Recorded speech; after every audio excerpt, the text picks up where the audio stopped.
Nasa Justice Department na ang mga nakalap na ebidensya ng ICI kaugnay sa flood control scandal. Pag-aaralan daw ito ng ahensya kung hahantong sa pagsasampa ng kaso. Narito ang agenda report ni Joan Manalo. Isinumite na ng Independent Commission for Infrastructure sa Department of Justice o DOJ ang mga dokumento at record kaugnay ng investigasyon sa umano'y anomalya sa mga flood control project. Ayon kay DOJ spokesperson Attorney Polo Martinez, rerepasuhin at pag-aaralan ng mga ito para matukoy kung may sapat na basehan para magsampa ng kaso. Siyempre, we know that the DOJ cannot formally file a complaint on its own, no? So what will happen is if after assessment of the documents, after carefully studying, evaluating them, makita na there's enough to go with for referral eventually, i-refer namin to sa proper law enforcement agency to do its own investigation and then afterwards file it with the appropriate forum or institution. So that's either with us or with the Ombudsman.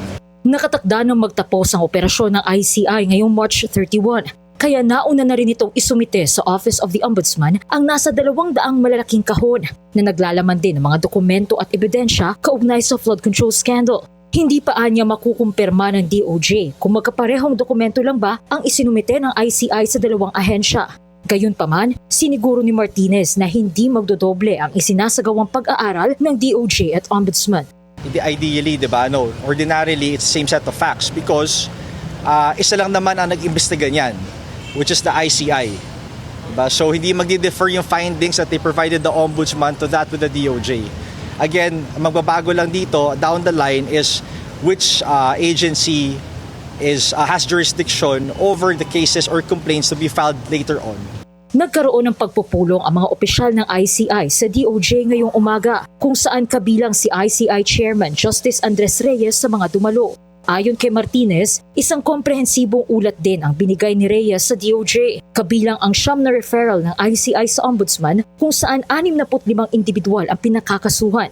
Kabilang narito ang mga dating mambabatas at mga opisyal ng DPWH na sangkot sa flood control scandal. Para sa agenda, Joan Manalo, Billionaire News Channel.